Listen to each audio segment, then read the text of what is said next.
Bueno, hoy vamos a hablar de semiología hematológica. Y acá nos vamos a encontrar con tres grandes posibilidades: que haya alteraciones en las proteínas, que haya alteraciones en las células hematológicas o que haya alteraciones en la coagulación.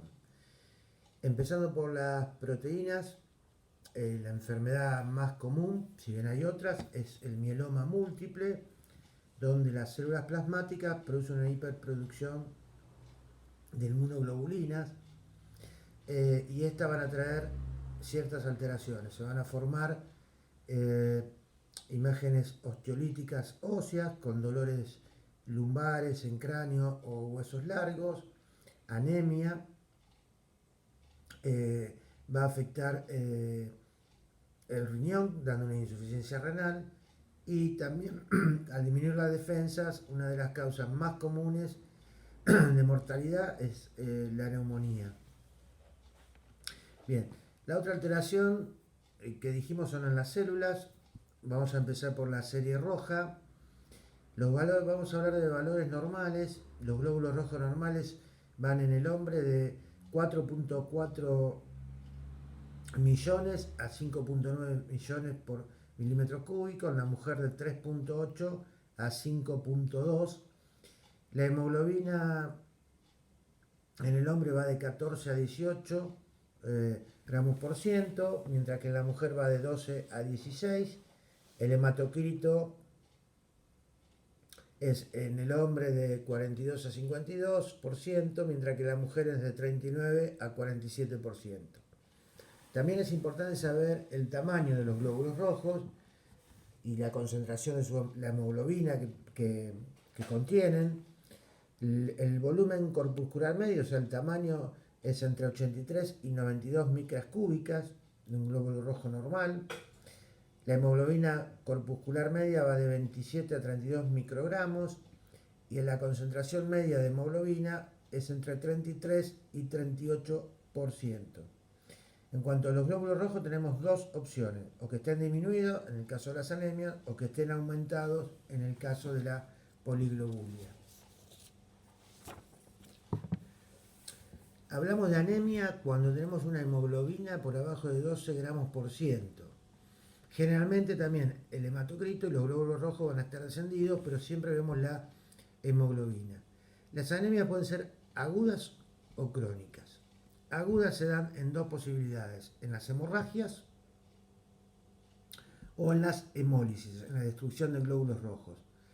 En las hemorragias, depende de la intensidad de la hemorragia, va a estar una frecuencia cardíaca aumentada, va a estar hipotenso, el paciente pálido, o hasta llegar a un shock hipovolémico.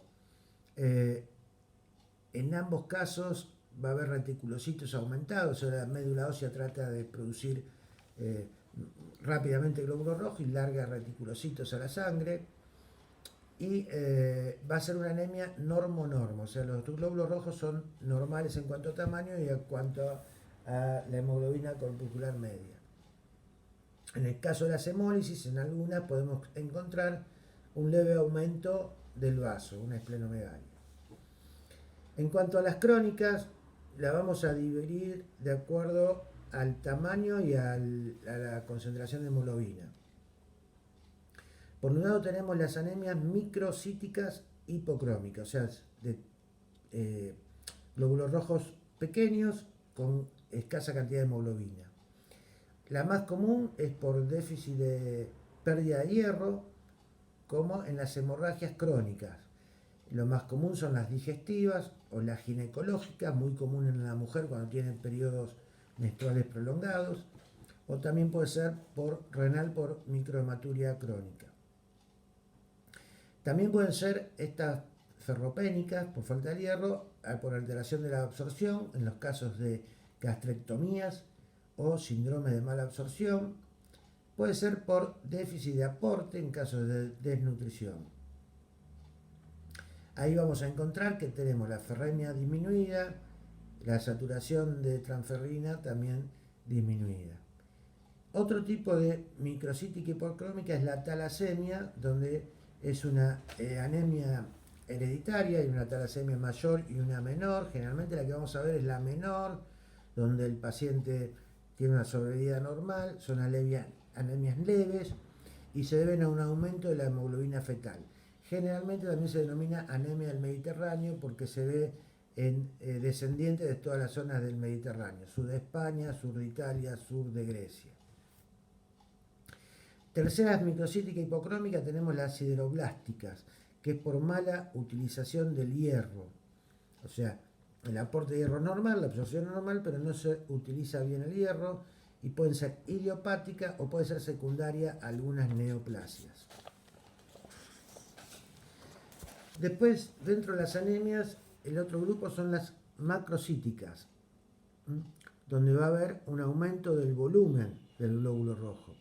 Generalmente son por dos causas, por déficit de vitamina B12 o por déficit de ácido fólico. Acuérdense que la absorción de B12, para la absorción de B12 se necesita el factor intrínseco secretado por las células en estómago. Esto lo que hace que se absorba la B12 en el intestino delgado.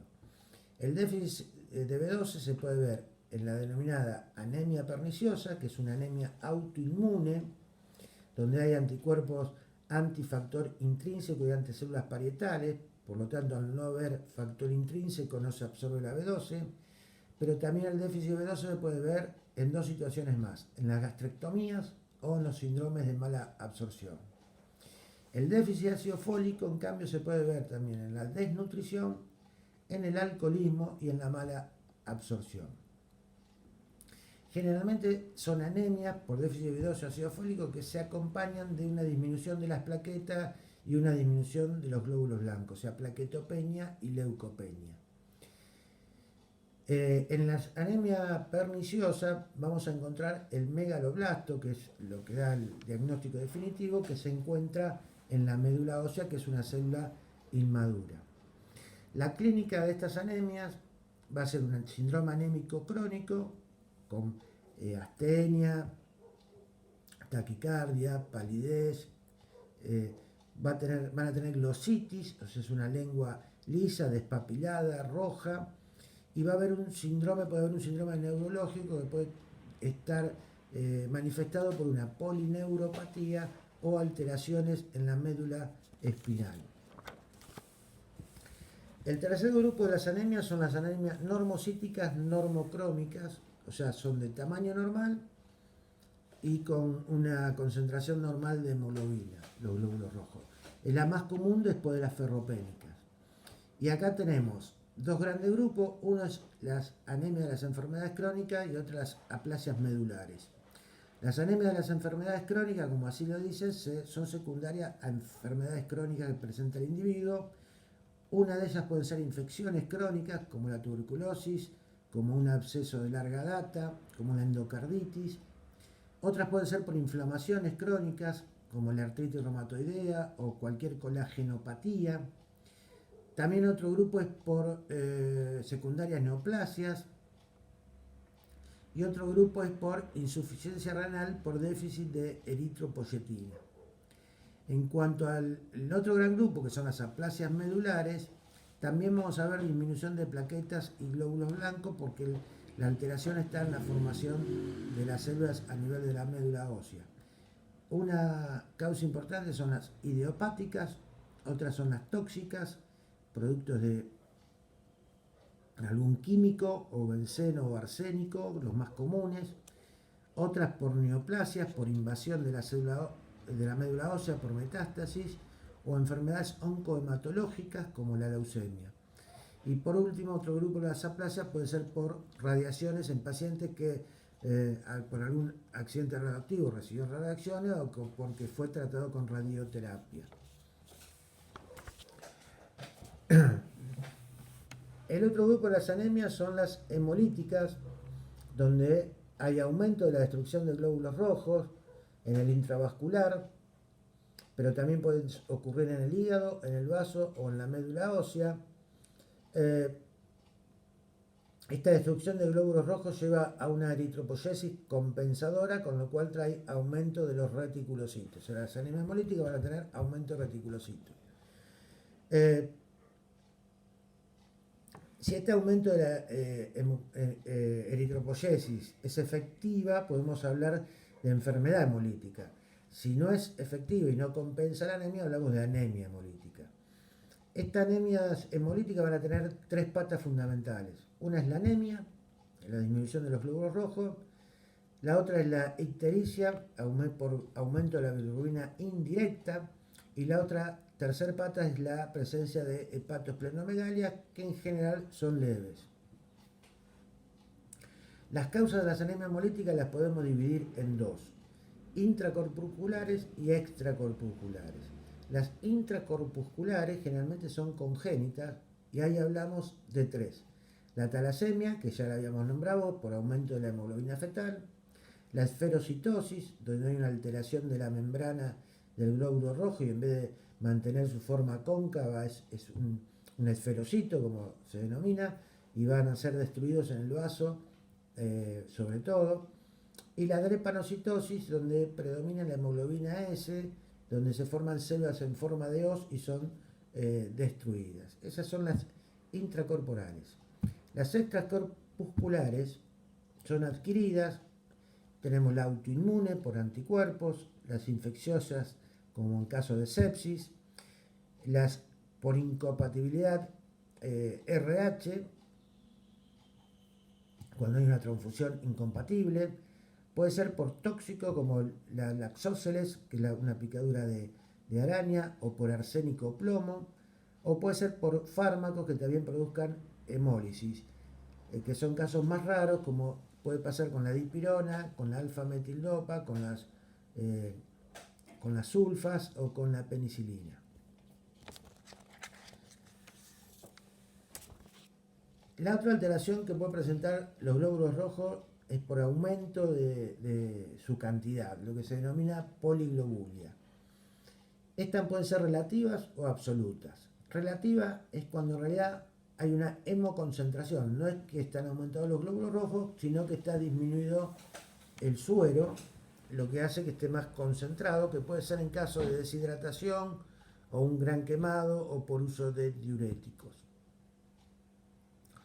En las poliglobulias absolutas tenemos las poliglobulias secundarias a algún factor, como la hipoxemia, gente que vive en altura, o en el EPOC, que tiene una hipoxia crónica y la médula produce más glóbulos rojos, o en el fumador ocurre lo mismo, o en algunas neoplasias como renales o pulmonares, que hay un aumento de la producción de glóbulos rojos. Estas son poliglobulias secundarias.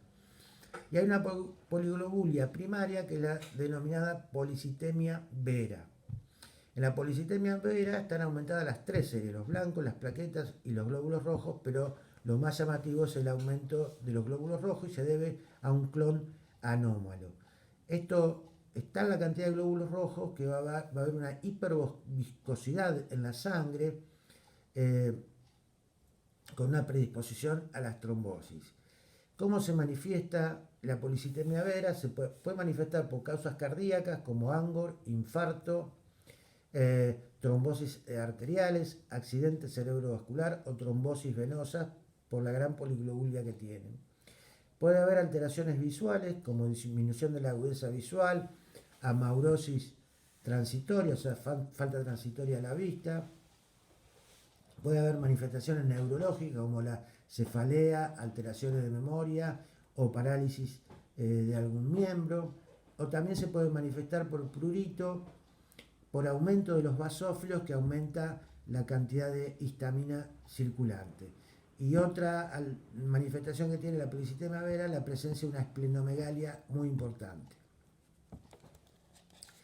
En cuanto a la serie blanca, tenemos que decir que la cantidad normal de glóbulos blancos varía entre 4.000 y 10.000 por milímetro cúbico, y podemos encontrar varias alteraciones. Unas son las leucemias mieloides, que pueden ser, que es por aumento de los granulocitos alterados, y puede ser crónica o aguda. Estas formas presentan un síndrome de repercusión general con esplenomegalia, hepatomegalia, dolores óseos por la infiltración. Va a tener una anemia normocítica normocrómica, como ya nombramos, o también cuadros hemorragípados por disminución de las plaquetas. También tenemos la leucemia linfocítica, que también puede ser aguda o crónica. En general la crónica es una forma más benigna.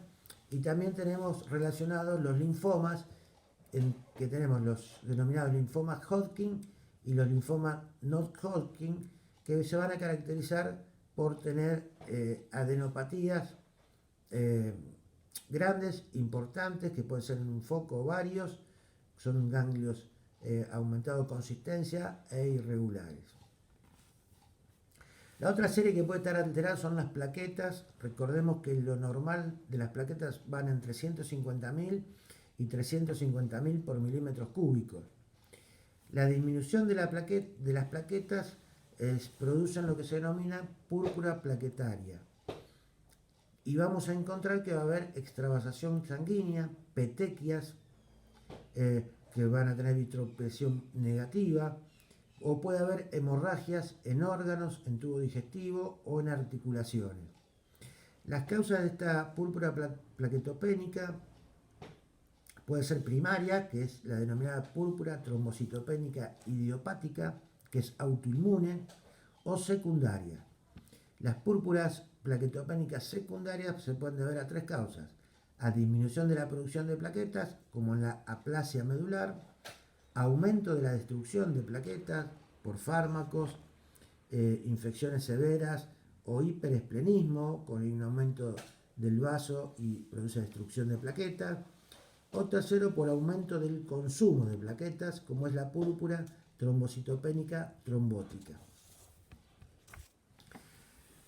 También las plaquetas pueden estar aumentadas y es lo que se denomina trombocitemia esencial.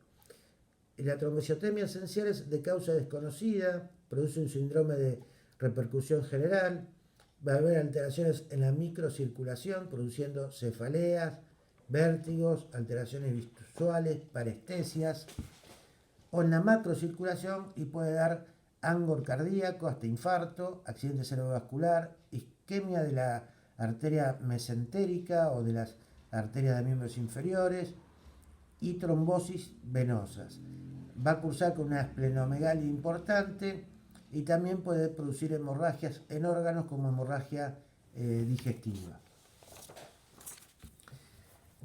En cuanto a lo que son las púrpuras, también están las púrpuras vasculares, no solo las plaquetopénicas, que es por alteración de la pared vascular. Y las causas pueden ser congénitas o adquiridas. Las congénitas tenemos las telangiectasias, como la enfermedad de Rendu, Osler, Weber, y los angiomas. Las causas adquiridas de púrpuras vasculares pueden ser por vasculitis por hipersensibilidad, como se ven enfermedades como el lupus, como la hepatitis B o C y como la endocarditis. También puede ser las adquiridas por el uso crónico de cortisol. El otro grupo de alteraciones hematológicas son las diátesis hemorrágicas. Las diátesis hemorrágicas pueden ser por alteración de tres factores: un factor vascular, el factor de plaquetas o los factores de coagulación. El factor vascular, ya hablamos de las púrpuras vasculares; el factor plaquetario, ya hablamos de las púrpuras plaquetopénicas; y el factor de coagulación es lo que se denomina coagulopatías. Las coagulopatías pueden ser de dos tipos: hereditarias o adquiridas. Dentro de las hereditarias, la más común es la hemofilia por un déficit de factor 8 y la enfermedad de von Willebrand. Las adquiridas pueden ser por tres factores: disminución de la síntesis de factores de coagulación, como el déficit de vitamina K, o en las hepatopatías, donde no hay producción de protombina; por aumento del consumo de los factores de coagulación, como es en la coagulación intravascular diseminada, una patología muy grave, donde desaparecen los factores de coagulación porque son consumidos. Se ven casos, por ejemplo, de sepsis. Y la tercera es por la presencia del anticoagulante lúpico, que es un anticuerpo que produce lo que se llama síndrome antifosfolipídico. En cuanto a lo que nos queda de lo hematológico es las alteraciones del vaso. Ya hemos visto lo que es la percusión y la palpación del vaso y vamos a hablar de lo que son las esplenomegalias, o el agrandamiento del vaso. La esplenomegalia se puede presentar en forma de tres formas. En forma sintomática, como un hallazgo al examen físico, o se puede presentar como por el cuadro que lo genera, por ejemplo una anemia hemolítica, o se puede presentar por el agrandamiento per se del vaso, que puede dar un dolor en el hipocondrio izquierdo, generalmente leve, como una pesadez, refiere el paciente, o una distensión postprandial después de una comida, por la compresión que produce el vaso sobre el estómago, o por distensión abdominal. Las causas de esplenomegalia son varias. Primero vamos a nombrar las infecciosas. Dentro de las infecciosas están las agudas y las crónicas.